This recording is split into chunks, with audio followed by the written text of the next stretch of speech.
오늘 이 새벽 기도의 자리로 나오신 우리 성도님들을 마음 다해 축복하고 환영합니다. 이 시간 사도신경을 고백함으로 새벽 기도회를 시작하겠습니다. 함께 기도하시겠습니다. 전능하사 천지를 만드신 하나님 아버지를 내가 믿사오며 그 외아들 우리 주 예수 그리스도를 믿사오니 이는 성령으로 잉태하사 동정녀 마리아에게 나시고 본디오 빌라도에게 고난을 받으사 십자가에 못 박혀 죽으시고 장사한 지 사흘 만에 죽은 자 가운데서 다시 살아나시며 하늘에 오르사 전능하신 하나님 우편에 앉아 계시다가 저리로서 산자와 죽은 자를 심판하러 오시리라. 성령을 믿사오며 거룩한 공회와 성도가 서로 교통하는 것과 죄를 사하여 주시는 것과 몸이 다시 사는 것과 영원히 사는 것을 믿사옵나이다. 아멘. 하나님 말씀을 사모하는 마음으로 찬송가 149장 하나님께 올려드리겠습니다.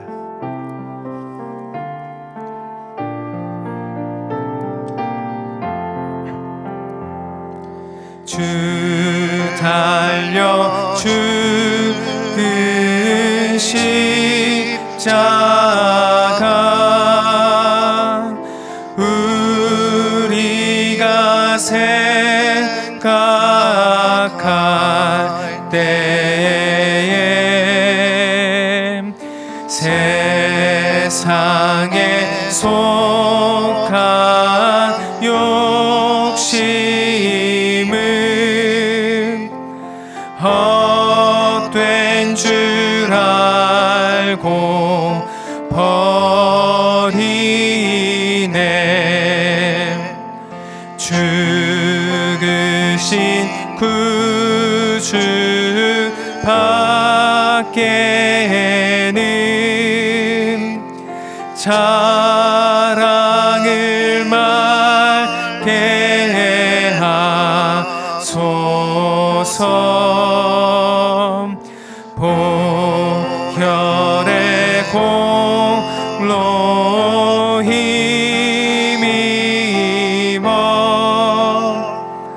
교만한 마음을 버리네.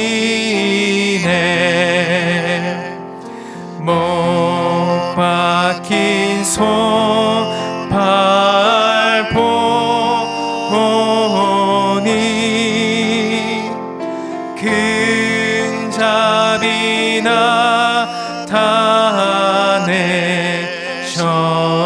나타내셨네. 가시로 만든 멸류관 우리를 위해 쓰셨네. 온 세상 만물 가져도 주 은혜 못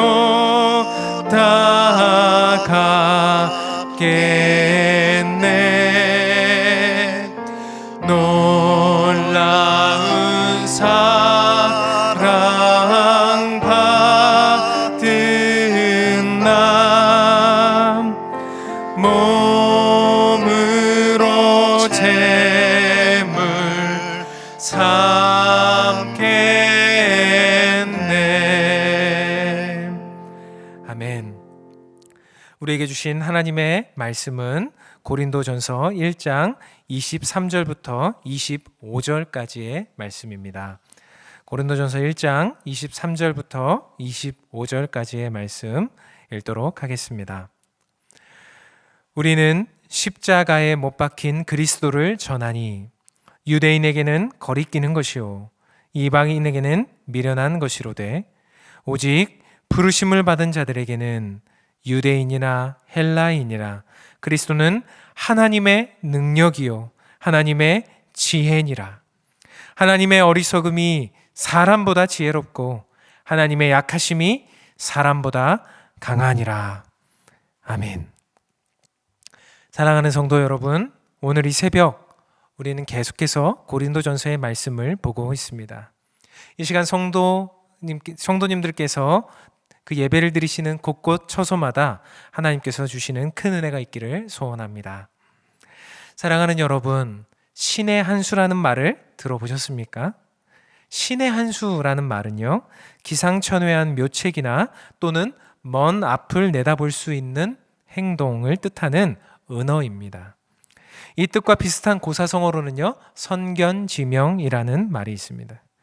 이 신의 한 수라는 말이 지금은 굉장히 보편적으로 쓰여지고 있어서요, 인터넷에서 많은 담론에서 거부감 없이 자유롭게 쓸 수 있는 정도고요.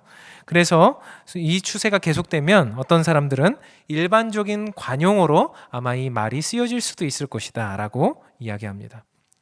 우리 성도님들에게 신의 한 수라는 말은 어떻게 다가오십니까? 수도 없이 많은 이 세상의 한 수, 그것이 좋은 한 수라고 한다면 그들은 신의 한 수라고 표현하겠죠. 그러나 그 많은 한 수들이 있지만 그 모든 것들이 저는 신의 한 수는 아니라고 생각합니다. 저는 오늘 이 시간을 통해서 진짜 신의 한 수를 나누어 보고 싶은데요. 어제 새벽에도 우리는 십자가에 대해서 많은 이야기들을 나누었습니다. 십자가는 우리들을 같은 말, 같은 마음, 같은 뜻으로 묶어주는 귀한 기준이요 중심이라고 말씀을 드렸는데요. 이처럼 많은 사람들이 또 성경 안에서 이 십자가가 우리에게 주는 여러 가지 교훈들에 대해서 이야기하고 있습니다. 기독교의 상징이라고 할 수 있는 십자가, 이 십자가를 여러분은 어떻게 생각하고 계십니까? 십자가는 나에게 어떤 의미입니까? 당대 유대인들의 입장에서 십자가는 하나님께 버림을 받은 저주의 상징이다라고 여겨졌습니다. 갈라디아서 3장 13절은 이렇게 기록하고 있는데요. 그리스도께서 우리를 위하여 저주를 받은 바 되사 율법의 저주에서 우리를 속량하셨으니 기록된 바 나무에 달린 자마다 저주 아래에 있는 자라 하였습니다. 아멘. 이렇게 유대인들은 나무에 달린, 즉 십자가에 달린 그 모든 일들에 대해서 저주를 받은 것이다라고 생각했다는 것입니다. 또한 이방인들은 어떻게 생각했습니까? 이 십자가가 어리석고 미련한 일이었다라고 생각했다는 것입니다. 헬라인들의 기준에서 보면 자신들이 가진 지혜와 지식을 가지고 생각해 볼 때 죽임을 당한 예수라는 어떤 한 청년의 죽음은 무력함의 죽음이었고 미련한 죽음 정도로 여겨졌다는 것입니다. 그렇다면 현대인들에게, 이 땅을 살아가는 현대인들에게 십자가는 어떤 의미입니까? 많은 사람들이 십자가를 그저 로맨틱한 상징물이나 목걸이에 다는 어떤 심볼 정도로 생각합니다.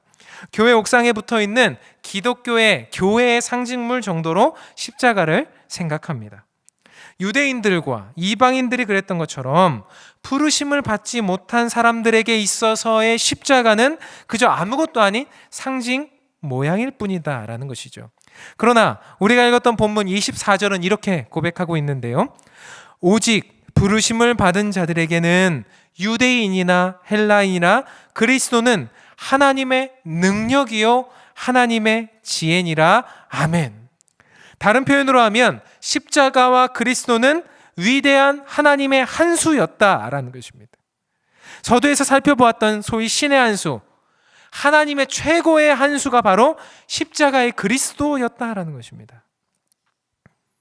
왜 사람들이 볼 때 저주스럽고 어리석어 보이는, 때로는 무서운 형틀에 매어져 있을 것 같은 그런 십자가가 하나님의 위대한, 하나님의 엄청난 한 수라고 할 수 있을까요?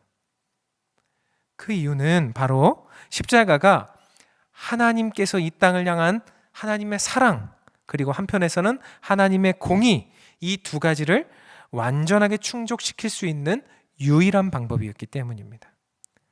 하나님과 우리 사이에는 죄로 인한 큰 골이 있었습니다. 하나님은 마땅히 그 죄에 대한 형벌로 우리를 심판하셨어야만 했습니다. 그것을 바로 우리는 공의라고 말합니다. 그러나 하나님은 한편으로는 우리를 너무너무 사랑하셨습니다. 자기 자신을 모두 내어주시기까지 우리를 사랑하셨습니다. 심판과 자비, 공의와 사랑, 거룩과 죄, 이것은 공존할 수 없는 단어입니다. 하나님은 인간을 용서하기 원하시지만 죄의 대가 없이 심판 없이 그냥 용서하실 수는 없었던 것이죠. 하나님은 정당한 방법으로 하나님의 공의를 세우셔야 됐고, 이것은 또 한편으로는 우리를 사랑하신 이 공의와 사랑은 하나님께서 처하신 모순적인 상황이었습니다. 그러나 하나님은 그 상황을 하나님의 지혜와 능력으로 해결하셨습니다. 그 유일한 방법이 바로 십자가였다라고 하는 것입니다. 십자가는 하나님이 죄인인 인간을 구원하기 위한, 그래서 하나뿐인 자신의 아들을 희생시키시면서 자신의 공의를 세우시고 또한 인간을 구원하시는 유일한 방법, 사랑의 방법이었습니다. 하나님은요, 자기의 아들일지라도 우리들을 그 인간들을, 죄인들을 살리기 위해서 그 예수님을 자기 아들을 향해서 아낌없이 형벌을 가하셨습니다. 예수님은 그래서 십자가에 달려 죽으시면서 나의 하나님, 나의 하나님, 어찌하여 나를 버리셨나이까? 라는 절규를 하셨습니다. 의사 출신인 마틴 로이드 존스 목사님은요, 이 나의 하나님, 나의 하나님, 어찌하여 나를 버리셨나이까? 라고 하는 그 절규에 대한 부분을 주석하시면서 예수님은 실제로 심장이 터져서 죽으신 죽음을 맞으셨다라고 주석합니다. 요한이 기록하기를 한 군병이 창으로 예수님의 옆구리를 찔렀을 때 피와 물이 나오더라 라고 했는데, 사람의 심장이 고통을 견디지 못하고 터져버리면 그 피가 엉겨붙으면서 혈청이 파열되고 그로 말미암아 피는 응고되고 물과 분리된다는 것입니다. 그래서 그 예수님의 허리를 찔렀을 때 물과 피가 나오더라 라고 하는 표현은 실제로 예수님의 심장이 터진 사건이다라고 말하고 있습니다. 하나님께서 그 아들 예수 그리스도를 향해서 부으신 진노와 형벌, 그 형벌이 얼마나 가혹했기에 예수님은 그 마음속에 있는 큰 짐을 가지고, 그 죄의 짐을 가지고, 그 형벌의 짐을 가지고 십자가에 죽으셨던 것이지요. 그 죽음을 통해서 하나님은 자신의 완전하신 사랑을 보여주셨습니다. 요한복음 3장 16절 17절의 말씀인데요, 하나님이 세상을 이처럼 사랑하사 독생자를 주셨으니 이는 그를 믿는 자마다 멸망하지 않고 영생을 얻게 하려 하심이라. 하나님이 그 아들을 세상에 보내신 것은 세상을 심판하려 하심이 아니요 그로 말미암아 세상이 구원을 받게 하려 하심이라. 아멘. 이렇게 말씀하십니다. 십자가는 하나님의 완전한 사랑을 보여주는 사랑의 증거품이었습니다. 죄인인 우리, 그런 저와 여러분을 향한 하나님의 사랑의 적극적인 표현이 바로 십자가였다라고 하는 것입니다. 하나님께서 우리를 사랑하시면서 우리가 지옥에 떨어지는 것을 막기 위한, 그리고 우리가 고통과 불행 가운데 사는 것을 주님은 보지 못하셔서 이 땅 가운데 오셔서 십자가를 통해 우리를 사랑하시는 그 사랑을 보여주신 그 십자가, 그것이 우리와 이것을 듣는 모든 사람들의 심금을 울리는 그 십자가입니다. 사랑하는 여러분, 이것이 하나님께서 우리에게 주신 완전한 사랑이다라고 말하고 있습니다. 사랑하는 여러분, 결국 십자가는 하나님의 공의와 사랑을 완전히 만족시킬 수 있는 하나님의 최고의 한 수였습니다. 사랑하는 여러분, 여러분은 오늘 하루를 어떻게 살기로 작정하며 이 새벽 기도하며 나가십니까? 누군가는 이 기도를 마치고, 이 예배가 마치고 세상적인 방법, 세상적인 어떤 한수, 세상적인 신의 한수를 따라서 어떤 강의들을 따라, 어떤 사람들을 따라, 어떤 조언들을 구하며 아마 나아가려는 계획과 생각을 하고 계시는지도 모르겠습니다. 당대의 고린도 사람들도 철학가와 사상가들을 의지하며 부유함을 쫓아 그렇게 살아갔습니다. 그러나 사랑하는 여러분, 십자가가 우리의 유일한 삶의 중심이요, 십자가가 하나님의 최고의 한수임을 믿는다면, 이 세상이 거리끼고 미련하다고 말하며 능력 없다라고 말하는 그 십자가의 정신으로, 그 십자가의 희생의 마음으로, 그 십자가의 사랑으로 오늘 하루를 우리가 대한다면 우리 하루는 아마도 하나님께서 주시는 위대한 한수를 놓을 수 있는 하루가 되지 않을까요? 고린도전서 1장 27절과 28절을 결론으로 읽고 마치려고 합니다. 그러나 하나님께서 세상에 미련한 것들을 택하사 지혜 있는 자들을 부끄럽게 하려 하시고 세상에 약한 것들을 택하사 강한 것들을 부끄럽게 하려 하시며 하나님께서 세상에 천한 것들과 멸시받는 것들과 없는 것들을 택하사 있는 것들을 패하려 하시나니 하나님께서 보여주신 십자가의 정신이 나타나는 축복의 하루가 되시기를 소원합니다. 기도하시겠습니다. 하나님, 주님께서 보여주신 그 십자가의 사랑이, 그 십자가의 희생이, 십자가의 놀라운 역사가 우리를 살리고 새롭게 하는 유일한 하나님의 위대한 한 수였음을 기억합니다. 오늘 하루 내 삶에서 나의 상황 속에서 세상적인 한 수, 세상적인 신의 한 수 찾아 헤매지 않고 십자가의 한 수, 하나님의 위대한 한 수를 찾아 그 정신을 가지고 오늘 내가 대하는 모든 사람들과 내가 대하는 모든 일들이 그렇게 복되게 되어질 수 있도록 은혜를 베풀어 주시옵소서. 아버지께서 은혜 내려주시고 함께 해주시기를 간절히 소원하며 우리 성도들의 삶의 현장 속에 주님 함께하여 주시며 그들의 삶의 현장 속의 모든 상황들, 또 코로나19로 어렵고 힘든 고통받는 우리 성도들의 모든 삶의 현장 속에 우리 주님 동행하여 주시며 회복하여 주시옵소서. 은혜를 주실 줄 믿사옵고 우리 주 예수 그리스도의 이름으로 기도드립니다. 아멘. 이 시간 우리가 주신 말씀을 생각하면서요, 오늘 십자가만을 붙들고 살아가겠습니다. 십자가만을 나의 길잡이로 하나님의 한 수로 붙들고 살아가겠습니다. 하나님, 코로나19로 성도들과 또 교회를 붙들어 주십시오. 앞으로 우리 교회의 역사를, 교회 여러 가지 사역들에 하나님 역사해 주십시오.